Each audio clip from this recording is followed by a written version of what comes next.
नमस्कार दोस्तों। आज हमारे बीच में कांग्रेस कार्य समिति के सदस्य हैं और एनएसयूआई के प्रभारी हैं कन्हैया कुमार जी। वो आज युवाओं से जुड़े हुए मुद्दे पर, जो ज्वलंत मुद्दा है देश का, उस पर आपसे बात करेंगे। मैं उनसे अनुरोध करूंगा कि सीधा आपसे बात करें।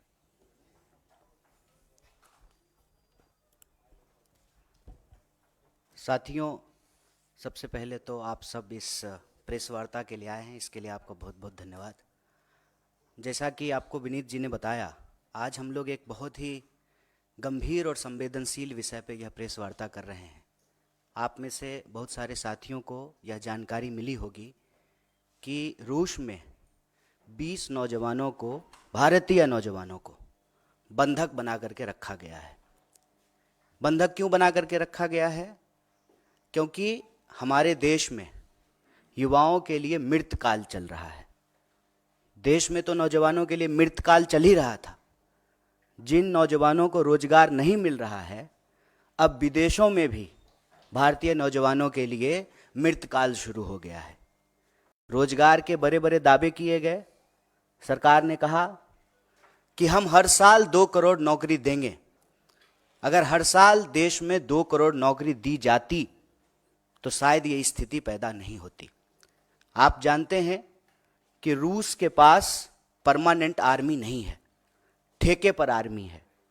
हमारे देश में भी जो है ठेके पर अग्निपथ योजना लाई गई है, ठेके पे जवानों को बहाल किया जाएगा और वहाँ पर जबरदस्ती भारतीय नौजवानों को एक तरीके से बंधक बना करके रखा गया है। उसमें से सिविलियन वर्क में गुजरात का एक नौजवान, नोट कीजिएगा, गुजरात मॉडल, गुजरात का एक नौजवान, उसकी दुखद मौत हो गई है। और इस संवेदनशील विषय पर चारों तरफ चुप्पी है। होता है ना कि मोबाइल में एक वाइब्रेशन मोड होता है और एक साइलेंट मोड होता है। तो जब प्रचार की बात आती है, फोटो ऑप का बात आता है, तो प्रचार मंत्री सक्रिय हो जाते हैं, वाइब्रेशन मोड ऑन हो जाता है। और देश से जुड़ा हुआ कोई विषय हो, नौजवान से जुड़ा हुआ कोई विषय हो, तो साइलेंट मोड पे चले जाते हैं।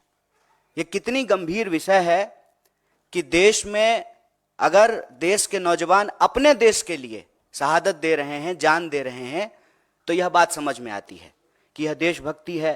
राष्ट्र के लिए जो है आप अपनी जान दे रहे हैं। दूसरे देश की लड़ाई में, दूसरे देश के वार में भारतीय नौजवानों को क्यों जाना पड़ रहा है?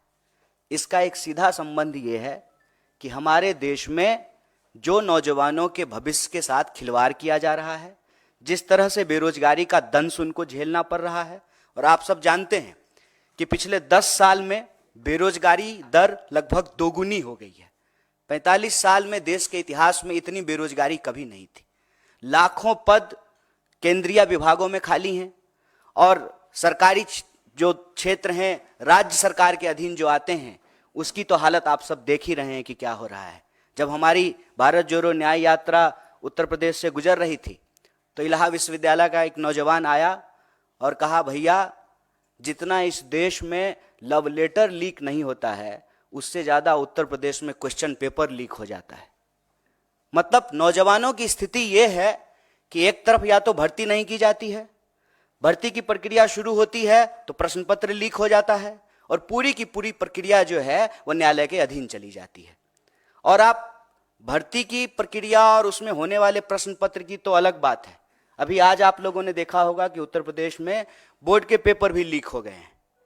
ये जो देश के नौजवानों के साथ इतना बड़ा अत्याचार हो रहा है, और मैं आप सब लोगों से एक आंकड़ा साझा करना चाहता हूं। अभी से कुछ महीने पहले ही 1 घंटे से कम समय में 1 नौजवान आत्महत्या कर रहे थे देश में। अभी का आंकड़ा यह है कि 1 घंटे से कम समय में 2 नौजवान आत्महत्या कर रहे हैं।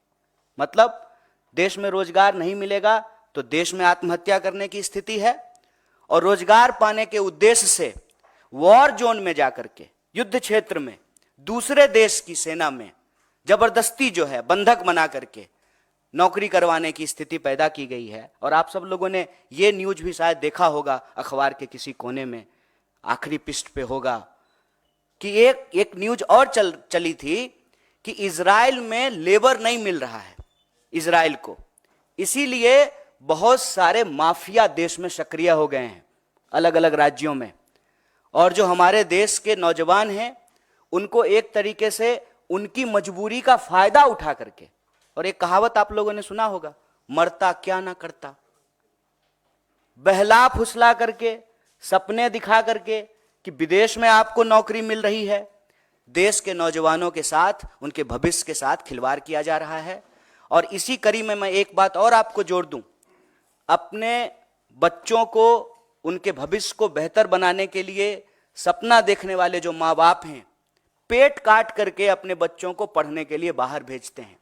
और आए दिन यह खबर सुनने को मिलती है, फिर से अखबार के किसी आखिरी कोने में, कि कभी अमेरिका में जो है किसी नौजवान को किसी यूनिवर्सिटी में मार दिया गया है, भारतीय नौजवान को, कभी ऑस्ट्रेलिया में मार दिया गया है, कभी यूरोप के किसी कोने में मार दिया गया है। और इन सब के बीच दावा क्या किया जाता है? विश्व गुरु का।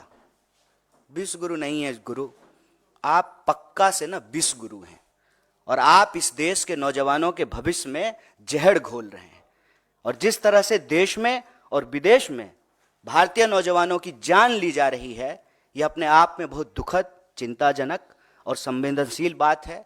इसीलिए हमारा यह कहना है कि देश में तो नौजवानों के लिए मृतकाल चल ही रहा था, अब विदेश में भी भारतीय नौजवानों के लिए मृतकाल चल रहा है। इसी विषय पे आप सबसे बातचीत के लिए हम साथी यहाँ उपस्थित हुए हैं। आप सब लोगों ने धैर्यपूर्वक अपनी बात सुनी, बहुत बहुत धन्यवाद। और इस संबंध में जो भी आपके प्रश्न होंगे उसका हम यथासंभव उत्तर देने का प्रयास करेंगे। बहुत बहुत धन्यवाद। आपसे अनुरोध है कि इसी इशू पे जो भी प्रश्न है पूछिए, बहुत ज्वलंत मुद्दा है आपके प्रश्न का। रूस में जो आप बता रहे हैं 20 भारतीय नौजवानों को बंधक बनाया हुआ, क्या ये भी कॉन्ट्रैक्ट आर्मी में ही है वहां पर जहां पर बंधक बनाए हुए हैं? इसमें थोड़ा सा विस्तार से बताइए। देखिए, इसको हम लोग, इसके दो पहलू हैं। पहला तो कोई अपना घर बार छोड़ करके कहीं और काम करने के लिए क्यों जाता है, जब आपको अपने घर बार में रोजगार नहीं मिलता है। जैसे मैं बिहार से हूँ सर, हम लोगों को पढ़ने के लिए, इलाज कराने के लिए, हनीमून मनाने के लिए, काम करने के लिए, हर चीज़ के लिए बाहर जाना पड़ता है। क्यों? क्योंकि हमारे राज्य में अवसर नहीं है, ये सच बात है। वरना अपना घर बार छोड़ करके क्यों आएगा कोई? पंजाब का कोई व्यक्ति तो बिहार में जाकर के धान काट नहीं रहा है, बिहार का ही लोग जाकर के काट रहा है। तो पहला मसला ये है कि अपने देश में, इस देश के नौजवानों के लिए रोजगार नहीं है, ये सबसे प्रमुख बात है। दूसरा, फिर मरता क्या ना करता, जो काम मिल जाए सर। यहीं हमारी यूनिवर्सिटी के पीछे जो है बहुत सारी एम्बेसी है, लोग जो है रात को 2 बजे से लाइन लगाते हैं वीजा लगवाने के लिए। 2 बजे से 8.5 लाख लोगों ने जो है इंडियन पासपोर्ट छोड़ दिया है। कहते हैं कि जो है विश्व में डंका बज रहा है, 8.5 लाख लोगों ने जो है इंडियन पासपोर्ट छोड़ दिया है। फिर जहां जो काम मिल जाए, और ठेके पे बाहर में आर्मी में भर्ती की जाती है। हमारे देश में नहीं की जाती थी, अब की जाएगी, अभी इसकी शुरुआत हो गई है, तो की ही जाती है। इजराइल का मामला अलग है, इजराइल में आर्मी में नहीं, दूसरे काम के लिए, डिफेंस से रिलेटेड नहीं, बल्कि और दूसरे सिविलियन काम के लिए जो है भारतीय नौजवानों को अलग अलग कंपनियां जो है देश के अलग अलग शहरों में सक्रिय है।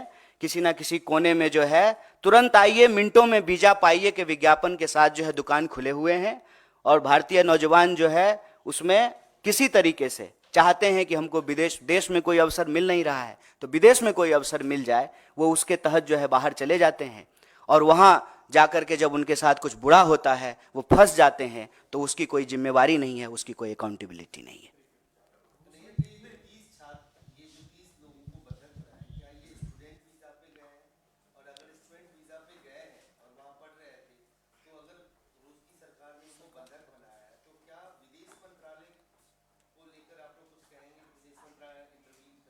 देखिए, अब इस बात का जवाब एक्चुअली हमारे सीनियर जयशंकर जी देते, विदेश मंत्री वो हैं, कि किस वीजा पे ये लोग गए हैं, सरकार का इस पे क्या स्टेटमेंट है।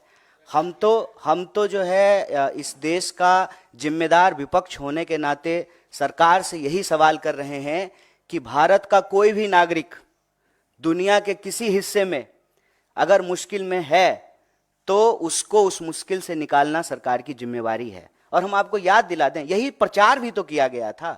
मुझे याद है, आप लोगों को भी याद होगा, उत्तराखंड में त्रासदी हुई थी और जो है मोदी जी के लिए बड़ा बड़ा प्रचार हुआ था, हर अखबार के पृष्ठ पे छपा था कि खुद से हेलीकॉप्टर चला करके गए हैं। नहीं, खुद से नहीं गए थे, मतलब हेलीकॉप्टर लेके गए हैं और गुजरातियों को निकाल करके ला रहे हैं।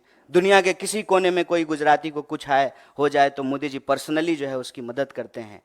तो हम बस उनको याद दिला रहे हैं कि जो है आपका यह गुण कहाँ है, हम देखना चाहते हैं। हम चाहते हैं कि देश के बाहर जो भारतीय नौजवानों के साथ देश के अंदर जो परिस्थिति है जिसके चलते उनको विदेश जाना पड़ रहा है, तो उनके साथ अगर कुछ बुरा हो रहा है तो सरकार इसकी जिम्मेवारी ले। ये तो सरकार बताए कि कैसे गए हैं, किस माध्यम से गए हैं, स्टूडेंट वीजा पे गए हैं कि वर्क वीजा पे गए हैं कि टूरिस्ट वीजा पे गए हैं, वीजा का कैटेगरी का है, H1N1 कौन सा वीजा लेकर के गए हैं, ये तो सरकार बताएगी।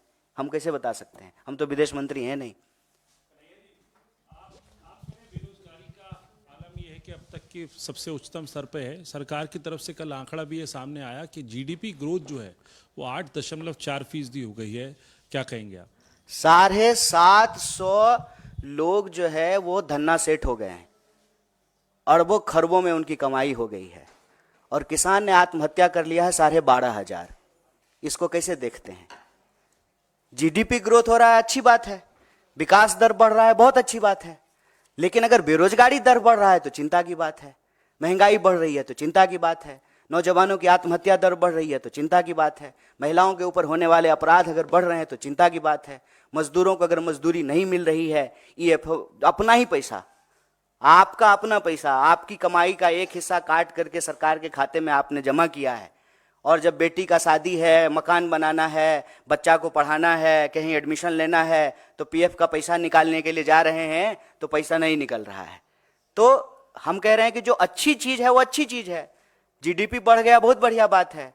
हम बार बार यही सवाल पूछते हैं ना कि 5 ट्रिलियन की इकोनॉमी हो गई, शानदार, सुंदर, लेकिन 5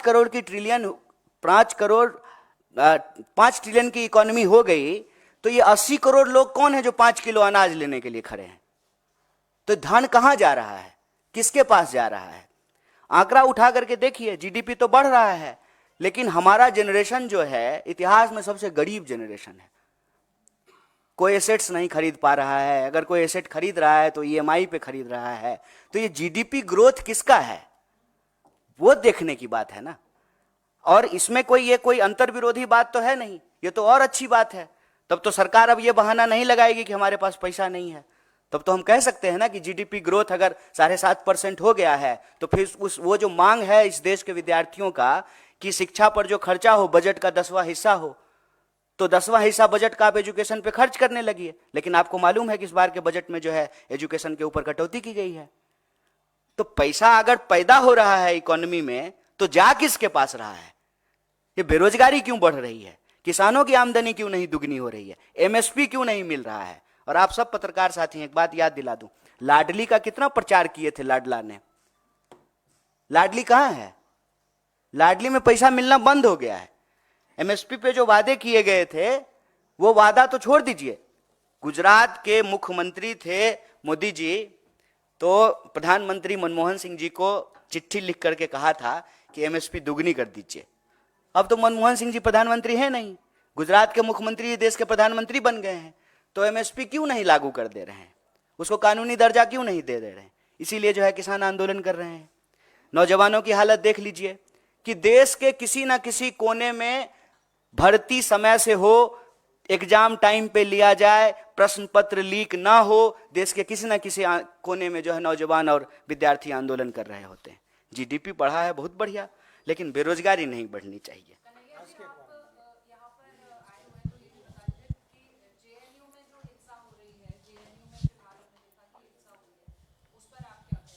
तो हिंसा कहीं भी हो, बीएचयू में हो कि जेएनयू में हो कि एएमयू में हो, हिंसा अच्छी बात नहीं है, किसी को भी हिंसा नहीं करनी चाहिए।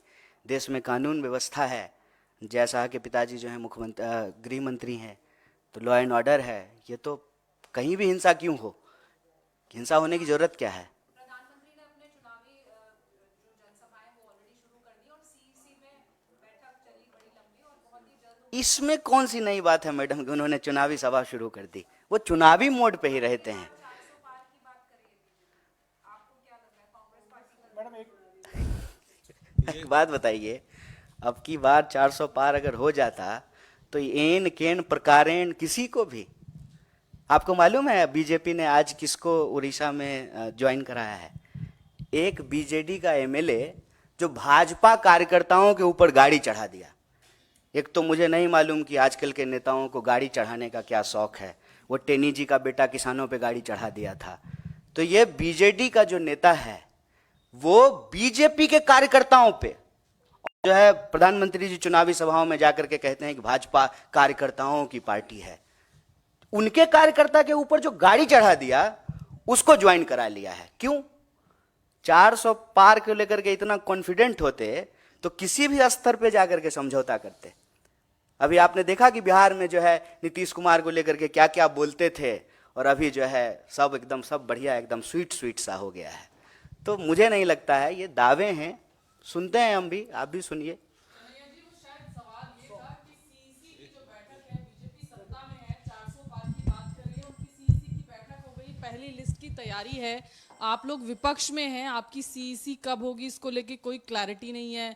अलायंस टीएमसी के साथ वेस्ट बंगाल में होगा नहीं होगा, इस कितना पर अभी चिंता संशय है बना आपको हुआ है। हमारी, बड़ा अच्छा लगा सुन करके। कांग्रेस कवर करते हैं ना, कितनी इसलिए चिंता आपसे करते हैं सवाल आप पूछ सकते हमारी, हैं। बहुत बहुत अच्छा लगा। आप लोग कितना चिंतित हैं हम लोगों के लिए, बहुत अच्छा लगा, बहुत धन्यवाद।